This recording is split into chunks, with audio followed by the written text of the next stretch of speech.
Good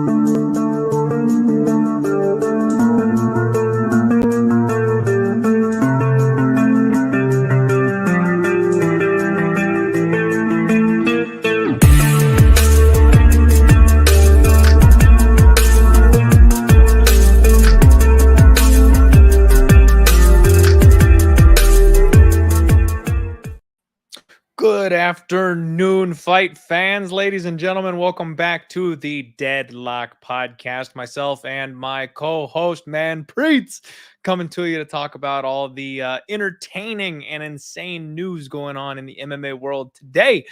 Buddy, how you doing? I'm good, man.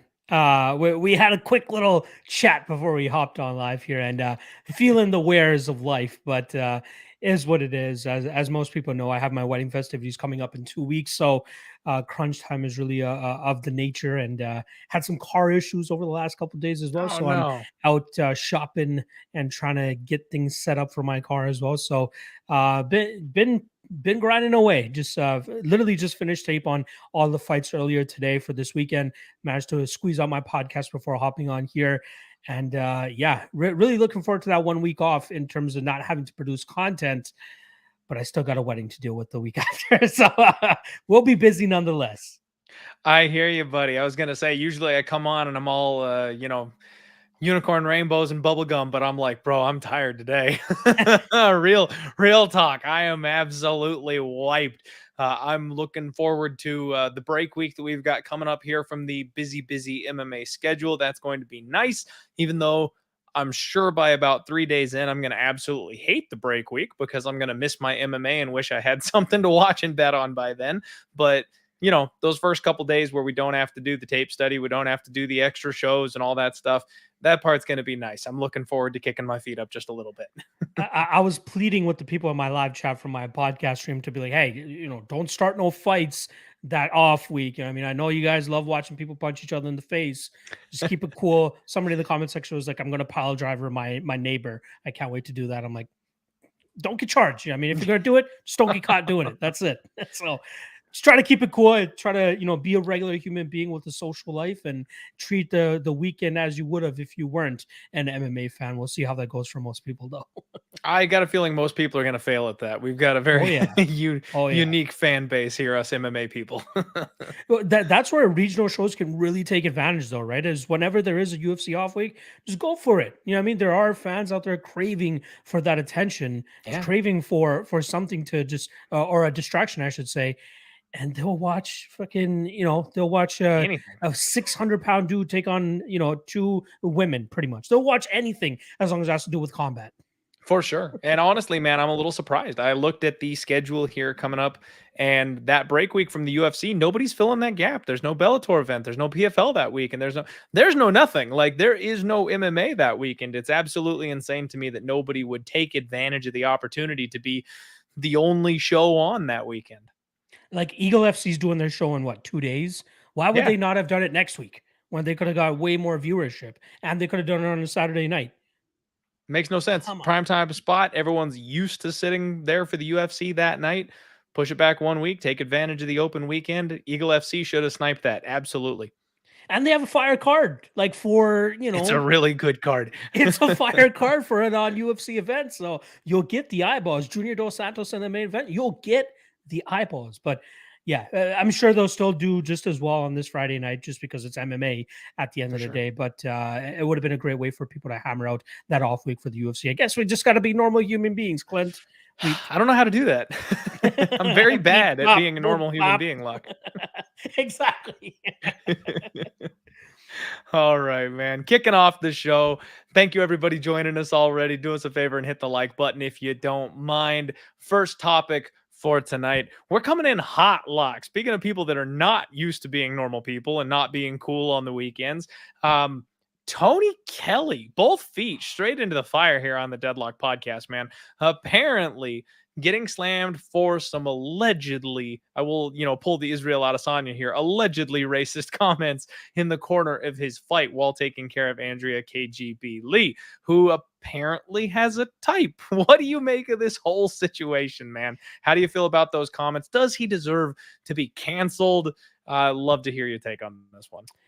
Well, I was one of those guys that like so I was watching the fights on Fight Pass. I have my ways of finagling and watching on Fight Pass where they actually show the corner audio, and I was chatting it up with my Discord fam, and they didn't see it, but I obviously caught it, and I sent it to them, and they were kind of not, I wouldn't say perplexed by it, but they were like, "Oh yeah, he's definitely going to get raked over the coals for this thing, right?" Yeah. And for me, I get it, like especially in the society and the day and age that we're living in right now.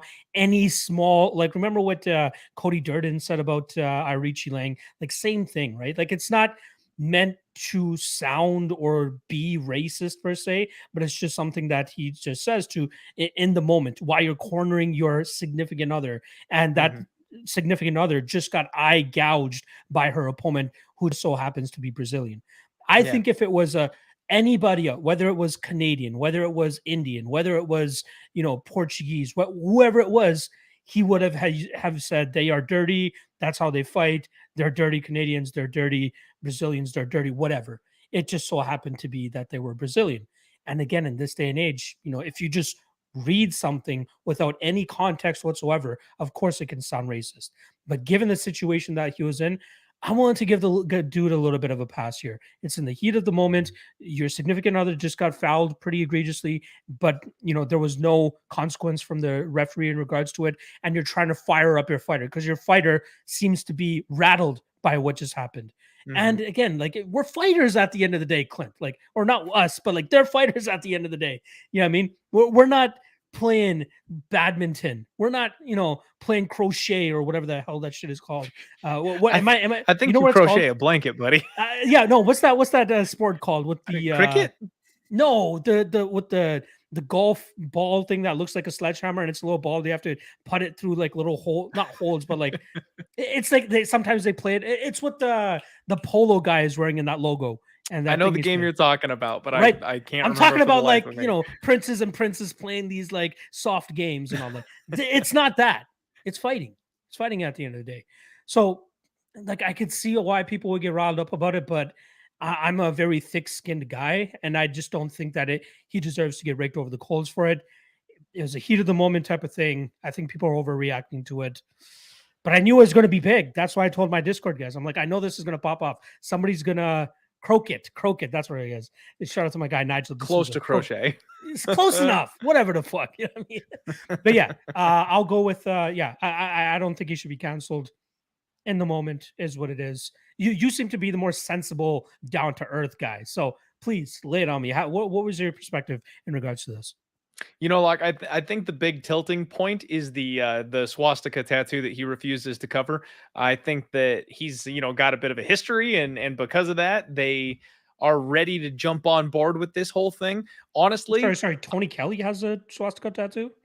I believe so. It I've was, seen from what I or was remember, that it was KGB's former boyfriend? KGB's former boyfriend. Yeah, he's the one that Okay. that got That that got picture in has shit about been it. circulating, and I thought that Mhm. it was Tony that had the tattoo.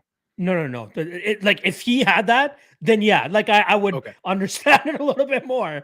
But like, I do believe that he's like one of those like southerner doesn't really give a shit type of thing. And I'll quickly say one more thing before I let you continue. When I was in Vegas back in August, I was taking Ubers pretty much everywhere, and one of the Uber drivers that I went with was like this older black lady. And during that time is when everybody needed to have masks on inside their Uber. And she told me by name, Tony Kelley was one of the people that was in her car, and Mhm. he initially refused to wear a mask because he was, anti-mask, all anti-vax, all that type of shit. But Yeah. she managed to convince him to be like, "Hey, I don't make the rules. If I get caught by somebody that you're not wearing a mask while you're in my car, I could lose my Uber gig, whatever it is. That's the rules. I fear for my safety." She was a little out of shape. She was a little bit overweight. If she caught Sure. COVID, she'd probably get fucked up. Don't get me wrong. But he eventually saw her point and wore the mask. So I believe that he can be a sensible human being at times, but in the heat of fire, all bets are off. But continue. Yeah. No, I completely agree with you, Locke. If this is one that I've kind of sat back and thought about. And for me, what I think happened is he used the term dirty as in dirty cheater. And I definitely don't want to sound like I'm an apologist or anything like that. I'm not making excuses for Tony Kelley. He probably just not should have not said it. You know what I mean? Like, probably just shouldn't have said something like that. And that's usually the best option. If there's something that's even borderline, just keep your damn mouth shut. You don't say it. But I honestly think, like you mentioned before, it was simple descriptive words. He was saying cheater. She happens to be Brazilian. I don't think he should be canceled over it, but it's funny because I don't think he's important enough to be canceled. He's gonna Yeah. fight. He's gonna fight. He's gonna corner KGB. This is gonna get brought up every single time he enters the octagon or gets anywhere close to it for the next 2 years. And then the world is gonna forget about it and nobody's gonna care ever again. Like at the end of the day, everyone's ready to be outraged. This is not going to end up being a big deal. I hope he's not racist. Only he on the inside of himself, down in his heart, knows whether or not he meant it that way. I can see an argument for both sides. Everyone just kind of make up their own mind as to what they feel. And I think this one's just going to end up blowing over. Yeah, like remember he was the fighter that refused to fly to Vegas for his fights because the mask He like mandates, drove so he would himself cross drive. country or whatever. Yeah, exactly. I think he's from like Louisiana or something, and he would drive up to Vegas for his fights. Even Rogan was like, "Hey, I don't know if that was the right call for this guy, but it is what it is. If he doesn't want to fly, doesn't want to wear a mask, at least he's fighting in an alternative way." And also in regards to the descriptive words he used, right? You were right on the money there. Like he said, dirty and cheater. Cheater and dirty can be swapped in and out, right? They're pretty much synonyms for themselves. I don't think he meant like dirty as in hygienic. I think he just meant there Exactly. dirty as in cheater. Like that's what he meant. So people just want to, we're in a world of oversensitivity at this point in time where people just want to get mad about anything.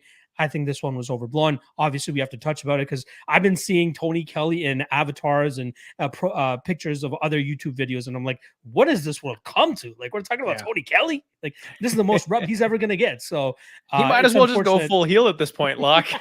Just pull steer into Chael Chael Sonnen. Sonnen. Let's go. Yeah, exactly. Remember what Chael Sonnen used to say? Like, if he did that in Yes. this day and age, He talked people about the would Nogueira cancel him brothers immediately. trying to feed his bus. Do you remember That that? was my favorite. That was my favorite.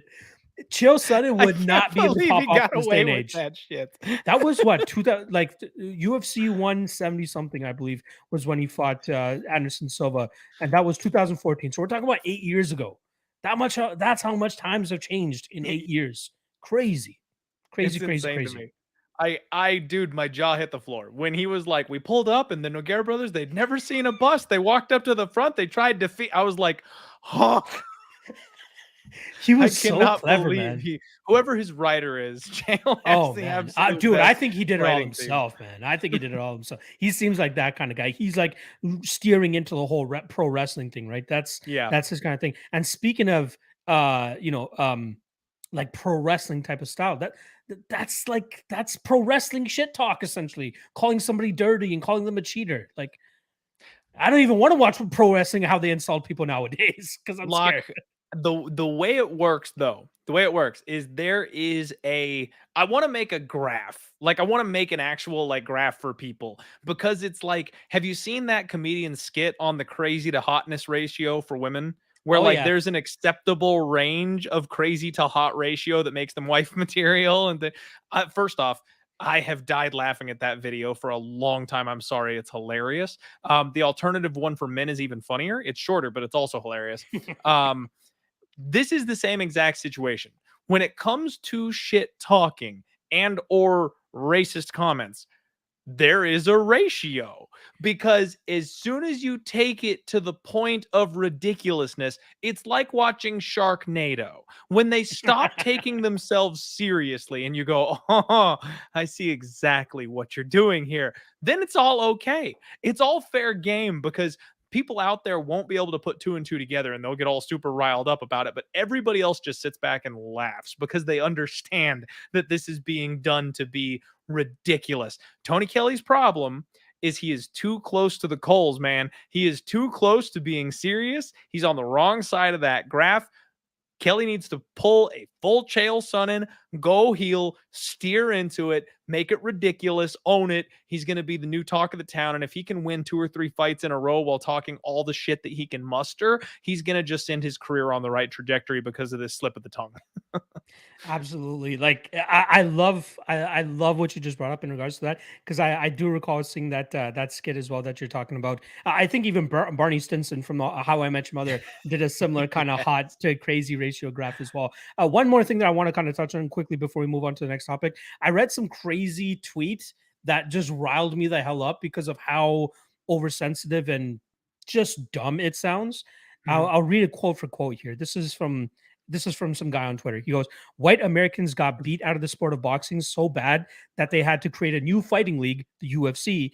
Now they say boxing is dead, just like how they tried to kill off the NBA in the 70s because it was too black." What? Thank you. Thank you, Clint, for throwing that on there. What is wrong with you, dude? Honestly, I'm like 90% certain that that's a bait tweet. Like the guy's just looking for attention with that kind of a comment. I can't imagine anybody looks at that and is actually serious. It's funny. I got into a very heated argument years ago, like right after I first started the podcast, before anybody really knew who I was. Somebody made a comment about how the UFC mistreated its black athletes. Now, Locke, mind you, this was the point in time where Rampage Jackson had just taken the belt from Forrest Griffin, and the top, like 4 out of 5 top light heavyweights, which was the UFC's golden division at the time, were all black athletes. I mean, we're talking John Jones.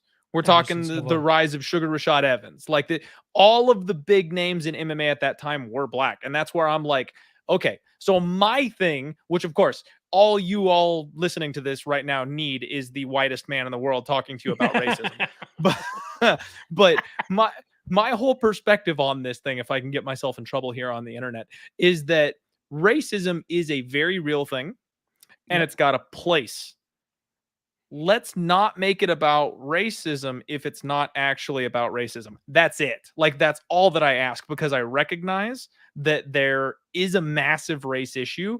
That kind of tweet is ridiculous. White people didn't make the UFC. It was founded by the Gracies, for God's sake. Like, there's no way that he could have said that with any stretch of imagination being anywhere close to meaning what he was saying. He either doesn't know what MMA or the UFC is, or he's baiting people to just basically have a viral tweet, because that's that. You know, the what is it, Progressive, the car insurance commercial with the 3 old white ladies? That's not how this works. That's not how any of this works. Like, I don't get it, man.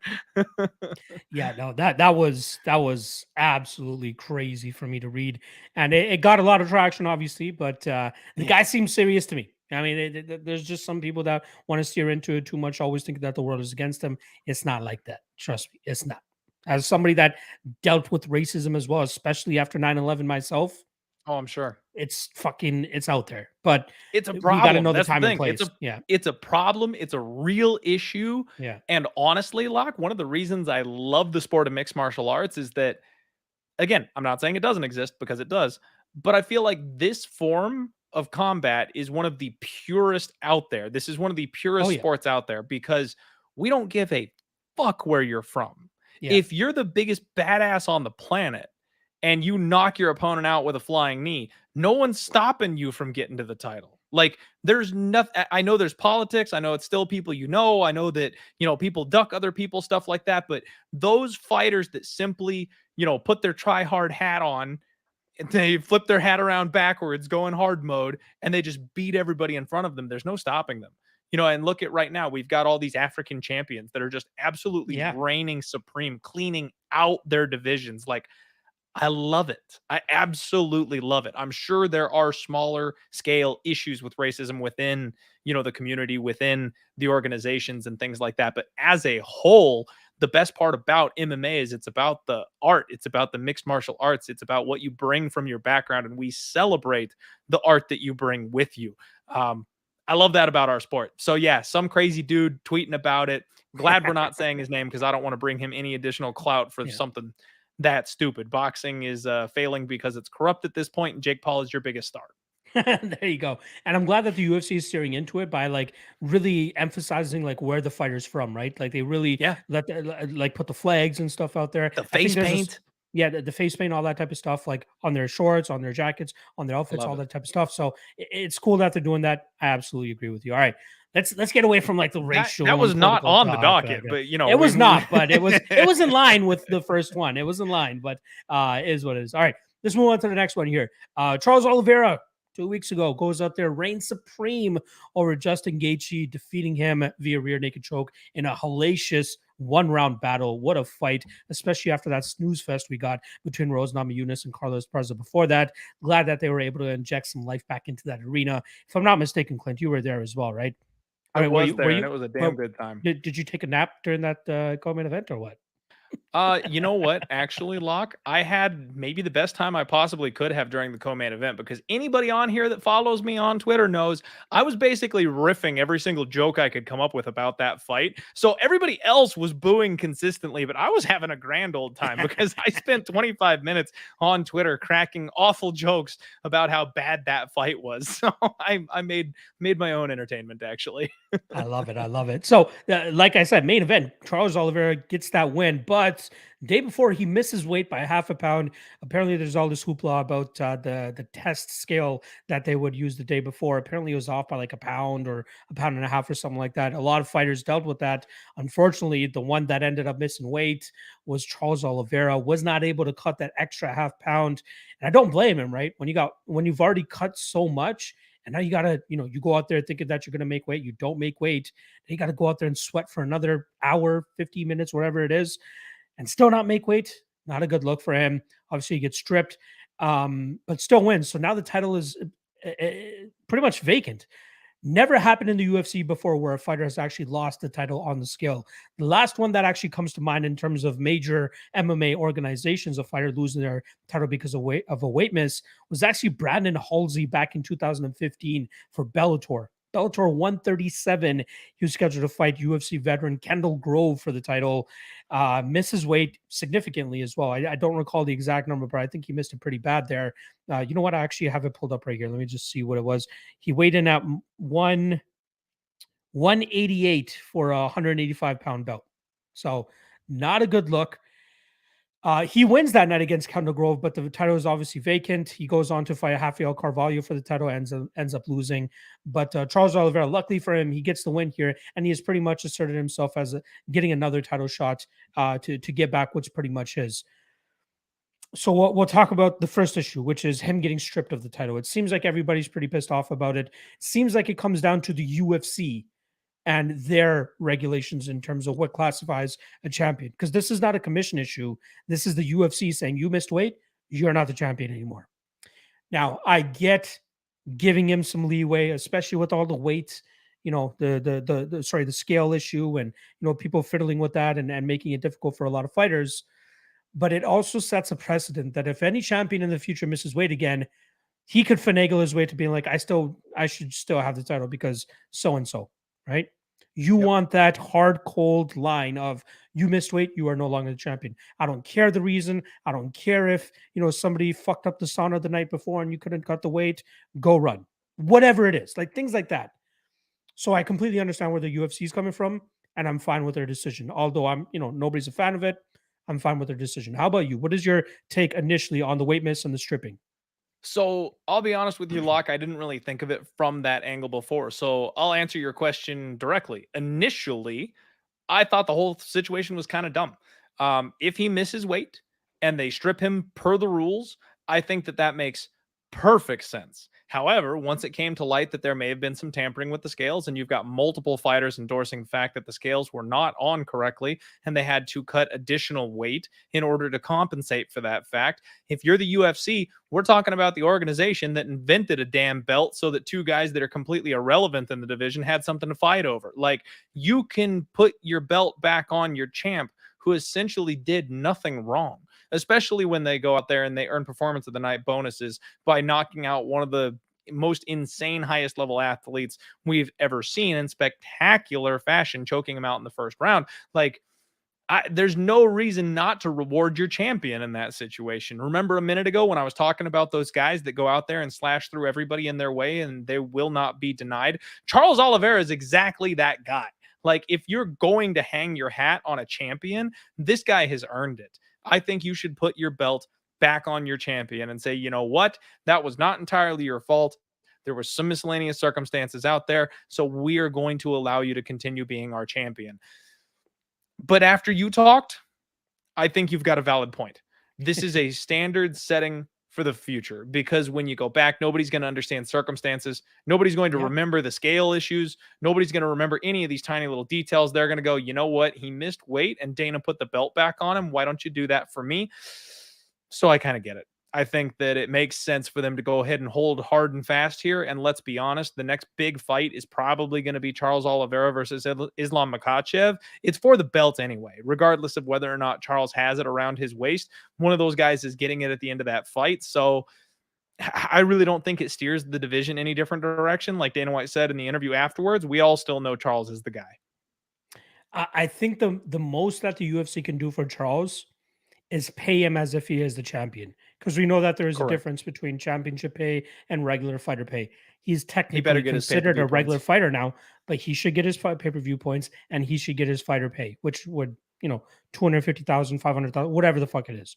He should get that because of obviously the debacle that we were talking about, the weight or the scale and the tampering with it, if you want to call it that. So yeah, well, you already touched on it. Moving forward now, we got to figure out what to do with the lightweight division, right? Charles Oliveira obviously is going to be fighting for the title. There's no way you can't. 11 straight wins, dominant victories, and obviously lost the scale to an unfortunate issue. On the other side, we got to fill that spot still. You threw out Islam Makhachev. I do agree with you there. There are people out there or naysayers out there that saying he doesn't deserve it, considering he doesn't have a top 5 win under his belt. That is also it's a decent argument, but I just don't think it holds weight considering we know that Islam Makhachev would likely be a top 5 guy, right? He was scheduled to fight, who is it, well, I guess he's number 6 now, Beneil Dariush, but I think he was a top 5 guy. Islam Makhachev finds himself at number 4. Justin Gaethje, he's been staying busy. He hasn't really found a way to get matched up with the Islam yet. Dustin Poirier, he's been busy with the whole Conor McGregor thing. Charles Oliveira is the champion. Michael Chandler, he's having his own thing going on. So there's no real moment for Islam to actually fight any of these top 5 guys. And then when he gets matched up with anybody close to the top 5, number 6, Beneil Dariush, number 7, Rafael dos Anjos, those fights don't come to fruition. Is it his fault? No, because he still goes out there, he does his job, he gets the wins, and in dominant fashion. It's one thing if he was just going out there and grinding these guys out over 25 minutes and just having lazy and sloppy, or sorry, unentertaining fights, but he's finishing these guys now. And I think that, is enough of a claim for him to be like, hey, I am the best guy in this division. I am the closest that will ever get to Khabib ever fighting in the UFC again. So let me go out and showcase that I'm going to carry on Khabib's legacy and I'm the best fighter at 155 pounds. How do you deny the guy? Who else is there, Clint? Who else would you give it to? I don't think you deny the guy at this point, if I'm being completely honest with you, Locke. I like the idea of new blood in this division. Charles Oliveira has a death grip on the 155-pound division, and long has Islam Makhachev been that guy that is supposed to take over and fill the shoes of Khabib. I know he doesn't have a top 5 win, but let's look at that top 5. Dustin Poirier, we've seen it. Justin Gaethje, just lost. Michael Chandler, still coming off of breaking a 2-fight losing streak. Which of those guys really deserves a title shot right now? I would argue none of them. We just saw Dustin Poirier lose to Charles Oliveira. We just saw Justin Gaethje lose to Charles Oliveira. We just saw Michael Chandler lose to Charles Oliveira. Even though those guys are ranked above Islam Makhachev, I don't think any one of them really has a claim to circling back against a guy like Charlie O. Beneil Dariush, I know he's ranked below Islam at this point. He's got a good win streak put together, but let's be real. Who's got the hype behind them right now? I don't see Beneil getting a title shot above Islam Makhachev. I'm sorry. That's just the way it goes. Technically, Islam is ranked number 5 right now, I believe. So he's in the top 5. He's the next man up, in my opinion. We've got the storyline. We've got Khabib's endorsement. He's got the legacy behind him. As you mentioned, he is now finishing people, so he's far more exciting than he ever has been before. Let's freaking do it, man. Like, now is the time. I don't see a reason to put anybody else in there. Let the RDA, the Battle of the Raphaels, battle it out. Winner of that gets one of these, 2 or 3 ranked guys, 1 or 2 shot, fights away from a title. Conor McGregor is supposedly on the mend, but he's on back-to-back L's. He needs a tune-up fight. Michael Chandler, even though he just snapped a 2-fight skid, he beat Tony Ferguson, which a lot of people have questions about. I myself had a bet on Tony that night. I wasn't expecting him to be able to pull it off. So, like, he needs another fight before he gets another crack at the title as well. Like, there's way too much movement that needs to happen at the moment. It's Islam and Charlie. Like, there's no other fight, in my opinion. I was in the middle of trying to pull up your famous TikTok of this whole Makhachev and Conor McGregor thing, but you managed to finish your point a lot quicker than I was hoping. I don't want the YouTube video getting taken down for the copyright music anyway. So maybe hey, a we're good not thing we monetizing didn't shit get it up yet, in so time. we're fine. We're not monetizing anything as of this moment. But oh, no, I guess that's true. Could you imagine? Roll that beautiful bean footage. Yeah, exactly. If Conor does somehow step in, we can't act like we'd be surprised. But a part of me also wonders, would he even make 155 pounds, considering how how big he's been looking nowadays, right? So Yeah. does he even want that kind of fight? I think he wants to come back at 170 pounds, but yeah. I think I'm going to save my opinion because I'm pretty sure we're doing a show back to back this week, and next week we might have that as a topic. So I'm just going to hold my tongue a minute here on Conor. We can dive into that one next week. Yeah, exactly. Well, everybody always wants to talk about Conor, but again, I know next week's going to be a slow news week considering there's no event. I think we can talk about Conor for like 20 minutes next week if we wanted to. Exactly. All right. So we were just talking about this division, man. Tony Ferguson. Yeah. What do we do with Tony? He came back after this long layoff. People were talking about how shot he was. I just mentioned I had a bet on him that night. I thought he was going to beat Chandler. In my opinion, he looked incredible in round 1. He hurt Michael Chandler early in round 1. He was controlling the space and the distance.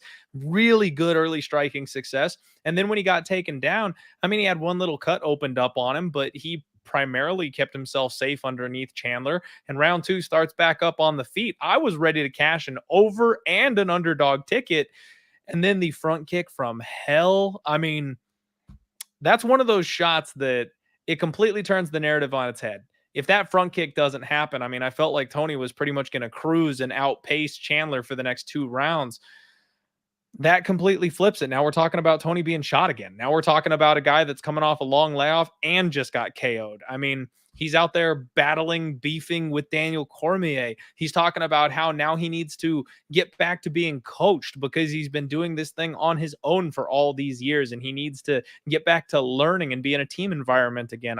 What do you do with Tony now? It's so heartbreaking to see him have that success early in this fight and then get caught with something like that. Like it was one thing if he would have just been behind the 8 ball right off the bat, but he looked good, man. He was giving Chandler some big trouble. So I don't want to call him completely washed because he's shown that he can still go out there and perform. He's getting up there in age, which is obviously a little bit of a detriment to him. But I feel like he could still provide a couple solid fights for us and give us some, entertaining fights where he's not getting starched immediately or he's not getting blanketed for 15 minutes by his opponent. He can still give us that. So I wrote down a couple names here that I feel like he could go up against and we could have some fun. First of which, Dustin Poirier. Why not? Hey. Yeah. Right. Like I think that could be a fun fight. It's like I know Poirier has knockout power, but I don't think it's like tremendous knockout power that we have to worry about Tony Ferguson getting flatlined like he did last time.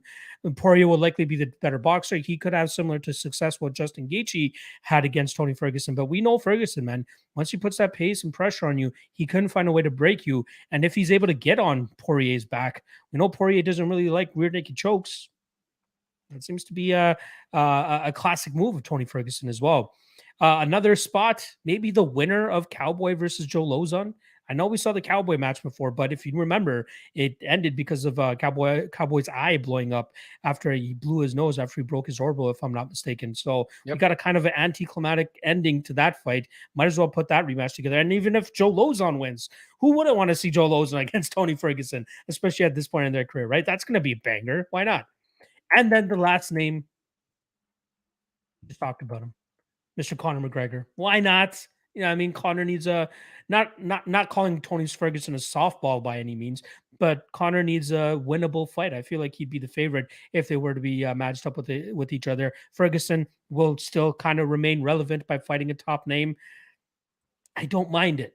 I still think he has a little bit left to give. I would not write him off completely after that knockout, considering how well he performed before that knockout occurred. Do you agree with any of the options that I threw out there, or do you have any of your own that you'd like to I throw out there? I do. I like your list. I really do. I think that there are two fighters' names that belong on that list that maybe you didn't include. We're going a little bit further down the rankings, but guys that might provide a good solid, hey, you can jump way up the rankings with a win or a bounce back for Mr. Tony Ferguson. Guys like Diego Ferreira, I think would be a good match. A lot of, Yeah. potential jujitsu, not quite as much heavy on the wrestling aspect, or really the favorite option here for me is Bobby Green. Like, let's see Mm, the kings of volume, the two guys who neither one really has like crushing knockout power, but both just love to absolutely throw down good in scrambles, well rounded everywhere. Both guys that get that blanket treatment. Like, let's just throw them in there with each other. Let them beat the hell out of each other in a main event for 25 minutes. I'd watch that. why not? Bobby Green's always in an entertaining fight, right? Now you put him up against Tony Ferguson. And then again, it's not like Bobby Green has crazy knockout power. It's not like he has crazy Exactly. jujitsu to just nullify Ferguson on the ground. It could be some shit. I'm right there with you, man. I like it. I think those are some good options, and I want to see Tony kind of coast at the end of his run here, man. I don't want to see him getting hurt anymore. This is the hurt business. We've seen it time and time again. These fighters that think they've got more gas in the tank and keep trying to swing a little above their limit at the end of their run. I just don't want to keep seeing him getting crushed and Yeah. knocked out until it gets to the point where it's just bad and awful. Give him a tune up, let him take a step down. If he's got one more run in him, we'll see it at that point, or it'll get exposed and we'll understand that he's at the end of his run and we don't want to get him in there with those power punchers again. I just don't need to keep seeing Tony get flatlined like that. 38 years old at lightweight, just not a good look. I understand, but I feel like he can still provide some entertainment. Maybe get another UFC performance bonus, fight of the night bonus or two, and then he can ride off into the sunset. Hopefully, maybe become a baseball coach or some shit since he loves baseball so much. Be a pitching coach the way he walks around with that glove. I love Yeah, it. exactly. All right, man. That takes us to the end of the listed topics and the unlisted topics that we came in ready to talk about today. So it's time for everybody's favorite segment. Actually, I don't know if that's true or not, but we're doing Fighter Stonks.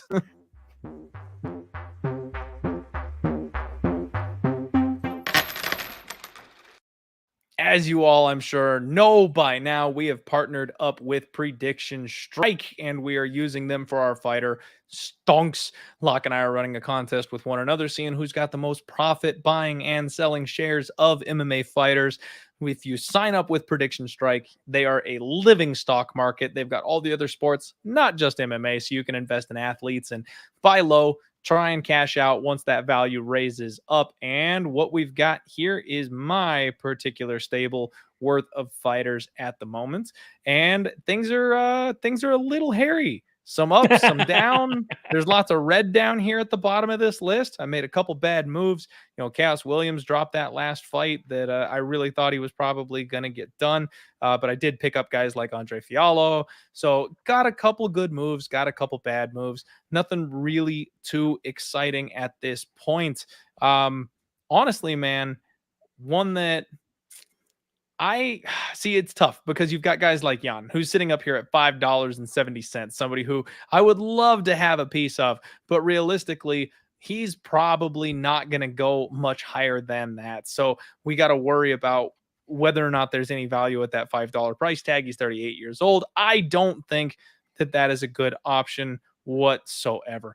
But this week is tough, man. What we try to do really is focus on the upcoming card so we can, buy stocks that are rising or falling or invest in people that are coming up for everybody to watch relatively quickly.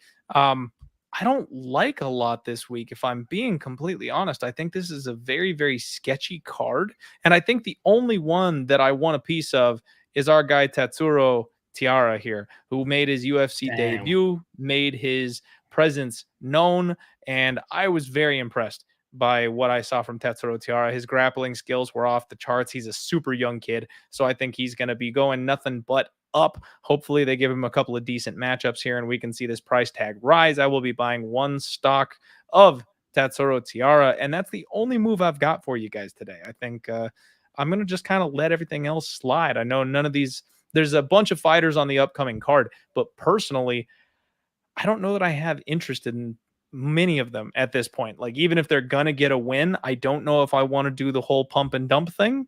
I'm just going to let it ride at this point. Yeah, I'll pull up mine right here for you guys as well. I don't have too much that I actually want to buy or sell here. We'll quickly go over the 3 that I bought for this past week. Alexander Rakic tears his ACL. I'm going to hold on to him, though. I know he's going to be out for a while. I don't want to lose too much on him. I think I dropped about 80 cents on him, minus 18% on his stock there. So that didn't really help. But I know when he comes back, he'll likely get a big matchup and he'll find himself back out entrenched in that top 5. So I'll hold on to him. That's a long-term play for me. Nick Maximov, good God, what a way to go out there and lose me 26 cents. He goes down 24%. Lost me more than that. Yeah, not a good look at all. Getting tapped out by Petrosky nice and early there. I still think the kid can go out there and have some decent performances. Like, it's not like his skill set is completely wiped after that one loss. So I'll hold on to him as well. And even Iwan Kutilaba, man, sticking his neck in there and getting choked. I should have known that would have been a path to victory for Mr. Ryan Spann. I called that one. Should have hedged a bit on that sub prop myself, but not a good look on Iwan Kutilaba. However, another guy I feel like could bounce back with maybe a 2-fight winning streak at most, and maybe at that point I'll look to sell him. But yeah, not a good look for my portfolio this past weekend. I am down a little bit now because of that. But I'm gonna sit tight, man. There's not much else I really want to sell or buy on as of this moment. I looked at this weekend, and there's really nothing that screams at me from a long-term perspective that's going to be like, okay, this stock will more than likely go up over the next couple of fights. There's not really many prospects on this card that we can say that with. So I'm going to sit tight. It was okay. But please, as always, if you guys want to join in with this Fighter Stonks game, you guys check out Prediction Strike as well. Like it says in the right there, right below my face. Use promo code LOCK and you'll get a free fighter stock with a $20 deposit or more. And something that we didn't announce on the last episode is something new that we're doing on my channel. Over on my channel, we're going to be doing on the off weeks for the Deadlock podcast. We're going to be doing a Fighter Stonks segment. So it's pretty much a quick check-in for you guys between 8 and 15 minutes or something, obviously depending on how much we need to talk about that week. But yeah, on my channel, on the off weeks from the Deadlock podcast, we're going to be doing that segment, talking about Fighter Stonks, man. Just talking about upcoming card, talking about selling anything from the past event. That way we can just stay on top of our portfolio on a week-to-week basis rather than a bi-weekly basis here. And also shout out to Prediction Strike for, making it worth our time to do it as well. Go for it. Locke, through our discussions here at this moment. Oh God. I think buying? I'd Who like are you to gonna take buy? over. I want to take over the stream here again real quick. I've got a couple of ideas now that we've been sitting here talking through this, and there is one prospect. There's one prospect that I think this may be the absolute perfect time to go ahead and jump on because no one's expecting much of the man, and I do think he's got some long-term upside, and that's going to be none other than Chase Hooper. Oh, come on. I am going to invest in one stock of Chase Hooper because it's clear that the UFC is trying to give this kid a layup. They've been trying to match him up nicely. They want him to get wins. He's training with Wonderboy Thompson. He's got a sick black belt on him. I actually think that if he is going to turn that UFC corner and become anything, now is the time for him to do it. So I'm going to go ahead and buy really low here on a kid that I think has a lot of popularity. And based off of our prior conversation, what we were just talking about, I think this is the perfect time to buy low on Nick Maximov. Hey. I already have him. Oh, you already have Nick? Were you not paying attention? No, I missed that. I bought him before this. See, that's upsetting. I'm happy that your stock went down because that brings me closer to winning. I am upset that I cannot jump in on Nick Maximov at this point in time because, guys, if you haven't jumped on Prediction Strike yet, now's the time because Nick Maximov is a fighter that the UFC is going to push. He is a fighter with some hype and some popularity. He is a young dude that's going to do better. Shout out to Nathan in the chat room right now saying exactly those kinds of things. Invest in some Nick Maximov right now. I think that stock will rise in the near future, and you got a big discount on the cost for his stock. So, yeah, I would love to jump in there, but Locke already beat me to it. Apparently, I can't have him. Sad face. Sad face. I've already lost, what was it, 26 cents on him, but I'm sure he'll be able to make that and more back over his next couple fights. Forget everything I said, Locke. You should dump him. He's worthless. He's never going to go up from here. That's as high as it's getting. Cut your losses while you can. There's a couple fighters that you have that I'm hoping that you'll do the same with as well. No. So I'm biding my time. Yeah, as always, once again, make sure you guys use promo code Lock On Prediction Strike. Use a $20 deposit or more, and they'll give you a free Fighter Stonk. Maybe it's Nick Maximov. Who knows? Maybe you'll go for somebody a little bit higher that's like $4 or $5. And hopefully they have some long-term upside for you guys as well. All right, let's keep this train moving along because next up, we got the Daily Doofus.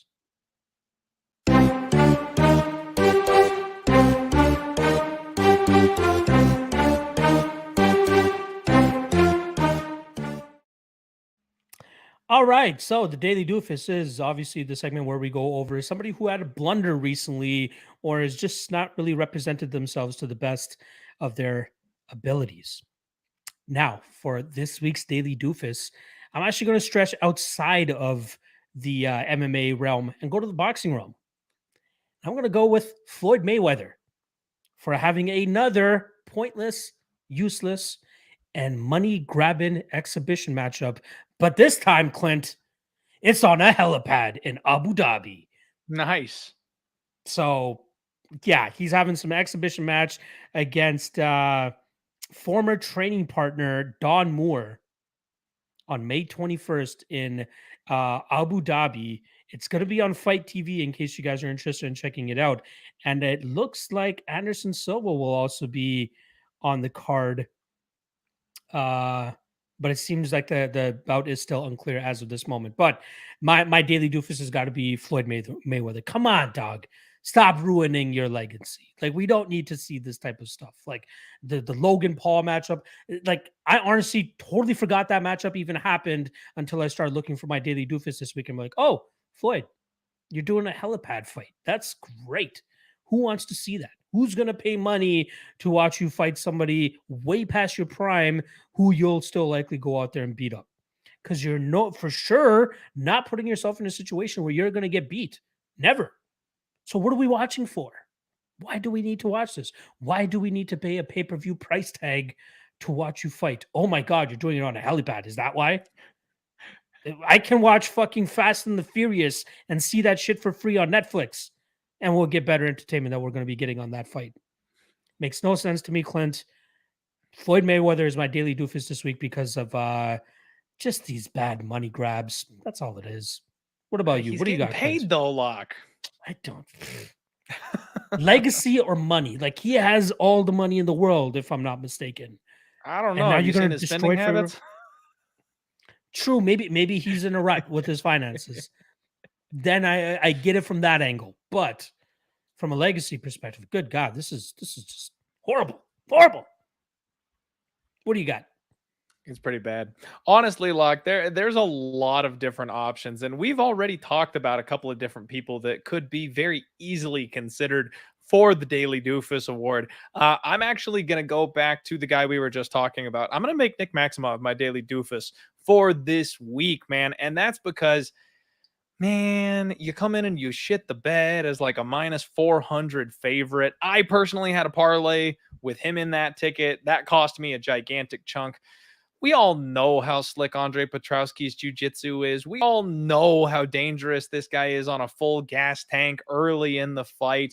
And even Andre Petrowski in his interviews after the fight was like, I didn't think he'd be dumb enough to shoot on me that early. Like, None of us did, bro. Not a single one of us thought that Nick Maximov would dive his head straight into a guillotine about 15 seconds into the fight. So, you know what? He's a young fighter. You got to learn the hard way sometimes. I subscribe to that thought process myself more often than I would like to admit. So it's okay. Young fighters do young fighter things. Shit happens. But Nick Maximov is going to be my daily doofus because the game plan has been outlined for a guy against Andre Petrowski. He had the exact set of tools to expose that game plan, to use it to get a solid win, and he blew it. And he blew it. And my pocket still hurts from it. So Nick Maximov is going to be my daily doofus. The daily doofus will eventually get you. So just be on the lookout, folks. It's Please not if, be on the it's when. Exactly. There you go. All right, man. So daily doofus wrapped up. Next up, we've got some picks to give. It's time for the deadlock duel.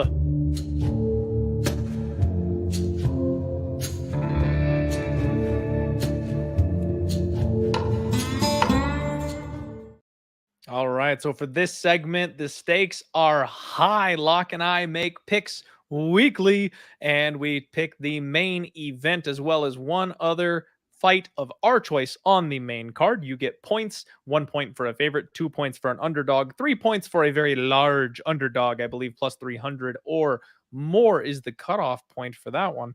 And we just kind of tally them up every single week. At the end of a quarter, we have a punishment where you have to do a power hour. Locke lost the last time we did the contest, and that was maybe the funniest episode of the podcast we have had yet. I'm doing my best to repeat as 1-0 champion here. Locke, what are the scores for this round of the deadlock duel?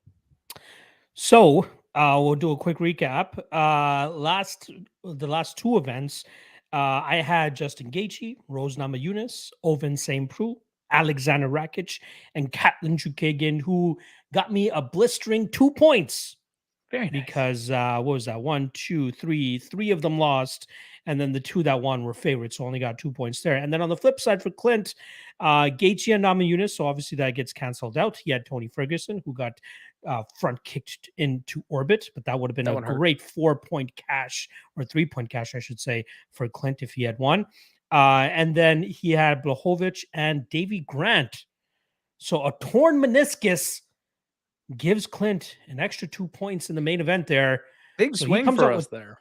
3 points. That's a 3-point swing. Now, if Rakic would have gone on to win that fight, I'd only be down 2 points. But since his ACL, I was like, hey, peace, I'm out of here.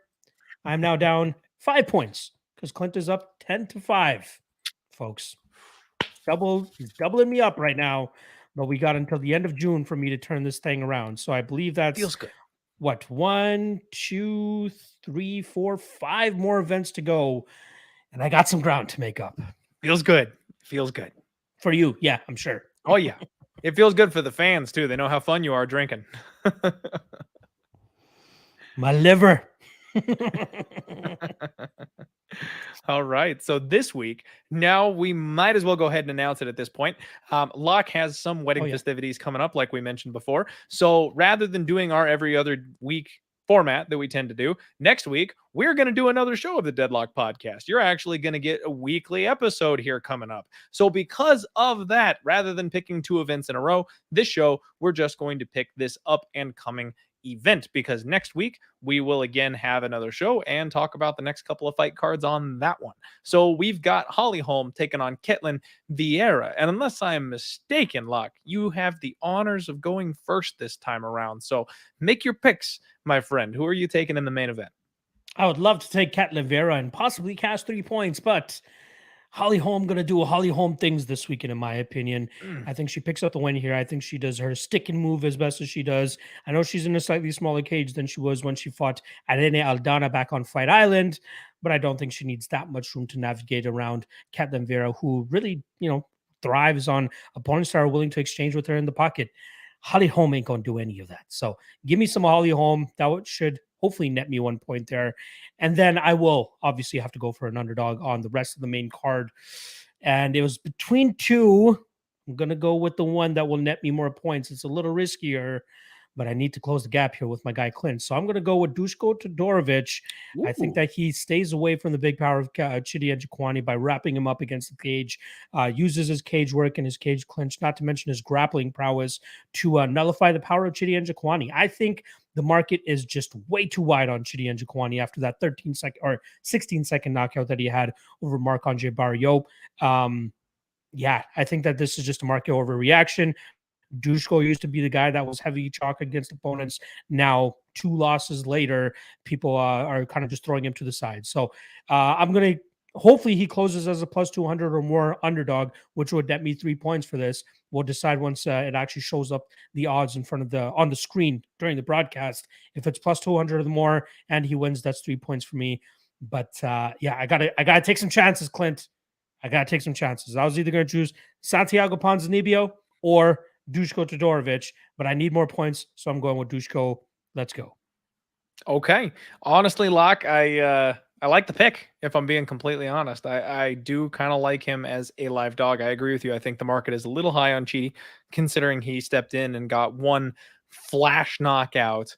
I think there's a bit of overcorrection. Now, you know me. I like to put my boot on the throat of my opponent and step on it. I'm not one to play the numbers game, but I got to go with Holly Holm. I have to agree with you on the favorite side of things in the main event. I'm not going to pick Caitlin Vieira just to be on the opposite side of you, because realistically, I think I'd just be donating a point to you at that point. I do like Holly Holm. I think she wins this fight, so I will take her as well. But as previously mentioned, I do like to put boot to throat, and I am going to take an underdog rather than siding with a safe pick and a favorite.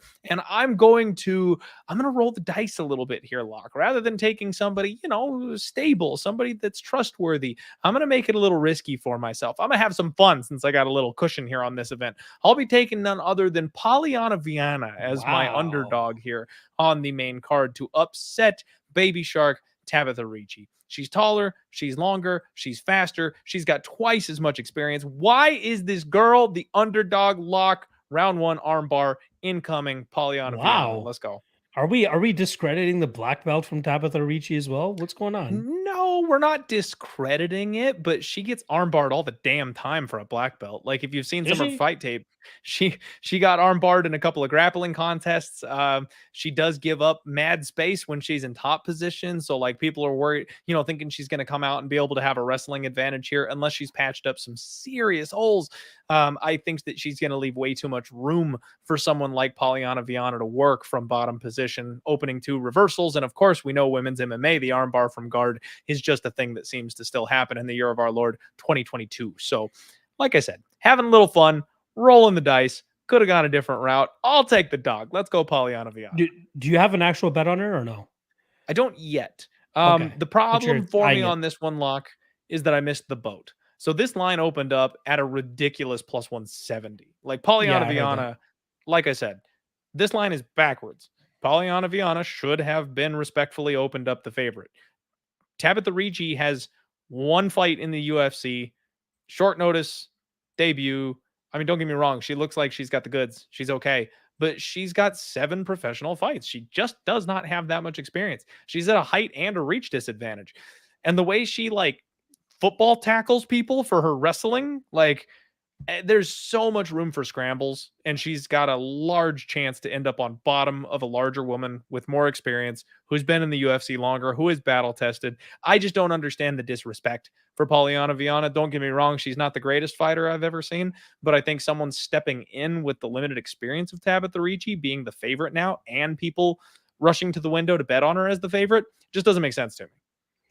I would count her the experience she got from CISA, I believe that's what it's called. 1, 2, 3, 4, 5, 6, 7 fights that she had for the CISA promotion, which is custom rules, kind of MMA, but they only have a limited amount of time to actually play on the mat. But it's pretty much MMA. And I would kind of count that towards her experience as well.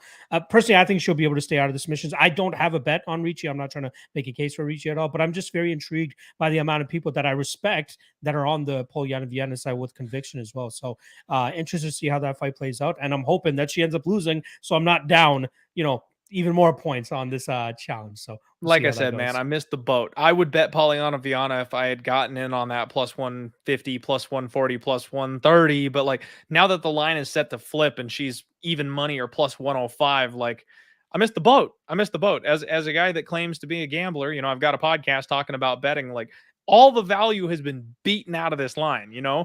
unless I think should be like a minus 170 favorite or something like that, where there's still just a massive amount of value on this number, which I don't. The value's gone. So even though I like her to win, which in our format works perfectly, I don't know that I'm going to get to the window with a bet on her. However, there is a book out there called BetMGM that, believe it or not, has started adding specific submission victory prop bets. I'm gonna have some Polyhana Viana by armbar. Usually that's like 16-1 or some shit. So just an FYI, everybody. The limits are low. They don't let you get much down Yeah. on it, but the numbers are insane if you call the exact perfect submission. The way this girl transitions from armbar to triangle choke, yeah, I'm gonna get some armbar. All right, there you go. I've successfully faded Poliana Vian in the past with JJ Aldrich, but yeah, we'll see how it goes this time. I'm not betting Tabitha Ricci. I would rather look at the over, in my opinion. I do think that they'll just grind each other out, looking for submissions. Nobody gets a submission. Pretty much just turns into a 15-minute jiu-jitsu match is what I expect it to be, but we'll see. All right, let's get to the last segment of the podcast. Clint, let's get to know each other a little bit better.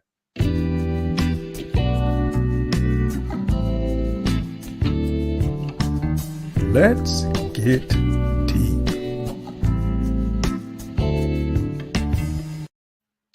All right, this is the segment where I use my Let's Get Deep card game here. It's similar to Cards Against Humanity, but it just asks you questions. And me and Clint are still on the first level of the questions, which is Icebreaker.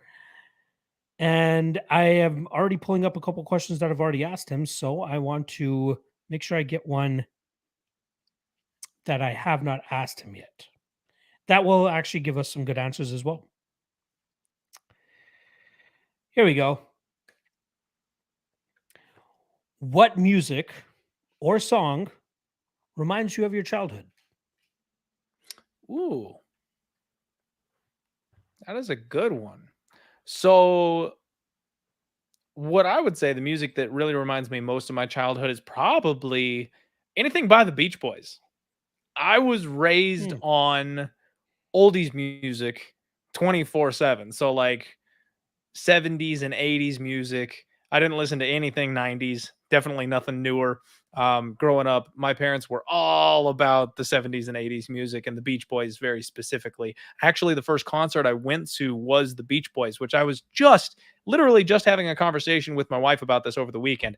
If I could jump into a time machine, I wish I could go back and rewatch that concert because I was too young to really get it. I'm like, okay, it's these old white dudes in Hawaiian t-shirts playing the music I listened to every single day with my parents at the house. I really wasn't all that into it, and I don't remember a whole lot of it that I'm like, that's a missed opportunity. Like the Beach Boys are pretty awesome. I kind of wish I could remember a little bit more clearly or had paid a little bit more attention because that was probably a really fun concert. I wish I was a little bit more musically inclined back in the day. I mean, the person I really had to lean on for music was my brother. And he was very much a hip hop head, really into rap, hip hop, R&B, pretty much all that type of stuff. And the one that I can really remember off the top of my head, and we had the cassette for this album, was Get Rich or Die Trying by 50 Cent. There you It go. came out in 2003. I was 12 years old. I don't know if that classifies as childhood, but I'm going to call it childhood pretty much. But like that was kind of like my jam back in the day. That Fabulous. I would be surprised. Clint, you could take a knee over here. I'll talk about rap and R&B for a little bit because I'm sure you may not know who any of these artists are. But Fabulous, Mob Deep back in the day, 112 back in the day, 50 Cent obviously with his G Unit stuff. I know that one. There you go. Eminem when he was still like doing like the Eminem show and early days of his stuff. Dr. Dre when he was still doing 2001 and Chronic. Like that's what reminds me of my childhood pretty much is like those earlier R&B days, or sorry, hip hop days. And even when they used to have the clash of hip hop and R&B. So they would have like the rapper doing all the verses and then you'd have the R&B singer on the hooks and like they would just always collab. Like there was this 5-year span of time, I'd say, from like the ending of the 90s to the early 2000s, where they would always collab, and that would be like the new sound. It wasn't just gangster rap anymore. It was gangster rappers talking about love almost, or breaking a girl's heart, or just having many bitches with an R&B artist singing about it and trying to make it sound elegant and majestic and all that type of stuff. So yeah, that's pretty much what reminds me of my childhood. I could say Indian music as well, but like I didn't really listen to Indian music. I still really don't. Like there's a couple of songs I'll listen to, but it's really not my jam. Like they almost all sound the same, just as screamo music all sounds the same to me. You know what I mean? Like it's not, there's no difference. There's the same melody, there's the same instruments, there's the same this and that. Like anybody who doesn't like reach out of what they are used to listening to, I feel sorry for them, right? Like open your mind a little bit more to listening to other things, because there's so much more out there, right? Even I'm not even talking about different languages, I'm talking about different genres itself, right? Even like hip hop has really transformed so much over the last couple of years with the things that Kanye West was doing by introducing new samples to his music and stuff, and taking like 70s R&B hits or jazz hits or blues hits and using them as samples in his newer songs. So I'm all about that stuff. Like early 2000s, late 90s, those are the Spotify playlists that you'll see on my phone. That's what I like to listen to when I like to get into that groove of just take me back to the days where it wasn't so hard. Yeah, I mean, That's the good stuff. And Locke, I think so. If I can throw one more out there, go for it. One more. You named a whole bunch of artists and things like that for you. Now, if we're talking childhood, so I'm saying, younger, like Yep. teenage, maybe beginning teenage years and below, like we want to go younger. The one name that really jumps off the page for me is the one that I chose to listen to. Like I said, my parents listened to that stuff. I heard it all the time. Hearing those sounds reminds me of growing up, stuff like that. But, the thing I was interested in, the one that I wanted to listen to that really takes me back, I think my whole purpose on this show, Locke, is to prove just how white I am. Weird Al Yankovic is the one thing that will take me straight on back to my youth, because I listened to the Weird Al on repeat. I had a Discman and it skipped, and if you turned it on its side, that would actually fix it for whatever reason. I don't know if anyone remembers those days before you had iPods and stuff that didn't trying matter not what to walk angle it too was held at. fast. Trying not to walk too fast so that it doesn't skip. Yep. Yeah, I remember those. Because if it's in your gigantic jean pockets and you step too hard, the jiggle would like bump the song. Yeah, those days I was buying Weird Al CDs, and maybe that's why I've got the sense of humor that I do, because I was constantly listening to that man. And believe it or not, Locke, I will with 1000% authority say that was the best damn concert I have ever been to. Wow. I got to attend a Weird Al Yankovic concert, and this was like 4 years ago now. Like, I'm full ass grown adult. My mother-in-law noticed that he was coming to town and was like, Clint, I know you like Weird Al. It's okay to say no, but would you like to go with me? And I was like, would I like to? Are you kidding me? I'm not going to ever turn down. Yes, we're going to Weird Al. And it was the most entertaining concert experience I've ever had in my life. Weird Al rocks to this day. Love it. Was it like in the stadium over there in Phoenix, or like was it a smaller venue? It was a smaller venue. It was it was almost like an amphitheater type of thing. It wasn't in like a giant concert or anything like that. But I mean, he still sold the damn thing out. That's what I'm trying to figure out. Like, is he still pushing tickets, right? Was it worth him to even do the tour at this point in time? But it seems like it. Like you and my mother-in-law would get along like amazingly, because I already told you so much about her in terms of her love for Weird Al Yankovic and having a whole room dedicated to him, pretty much, with all of his album covers, and she even has one of his jackets. I think she even has one of his signed accordions, like all that type of crap. That's so she cool. Loves him. She loves him. But dude, yeah, I'm all about it. Weird Al is incredible, and I would absolutely go back if he's still touring. I'll do it again. Like I said, just tons of fun. There's no drama. There's no politics. Maybe we're not talking about getting the bitches locked, but we are having a damn good time in the stands at a Weird Al concert. There you go. I love it. Great question, right? Great question from this game, and I love doing this segment as well. It's a good one. I said our favorite segment before. This has got to be the favorite segment. Yeah, for us at least for us. All right. Hey, We don't know about you guys, though. Let us know in the comments, what is your favorite segment? We enjoy these segments. They've each got their own little point here. So jump in the comments. Let us know what your favorite segment of the Deadlock podcast is so we can push that one a little harder for you. Hopefully you all enjoyed the show. That's all I got for today, Locke. I think we're going to wrap it up at this point. You know what? I think at this point, if they're listening to the Deadlock podcast, they probably know where to find us. Do you have any closing thoughts on the evening or anything like that? No, just tomorrow, 3 p.m. Eastern, propping you up, me and Cody on the All-Star. Make sure you guys go check that out. Otherwise, like Clint said, you know. I mean, if you're here, you know. Good luck to everybody out there. Have a wonderful week. Believe it or not, we will see you right back here on the Deadlock podcast next week for another fun show. Do us a favor and be responsible gamblers out there. Have some fun and make sure you treat other people the way that you would like to be treated, because we talked about a lot of daily doofuses today. None of y'all need to be the daily doofuses. So be good. We'll see you guys next time.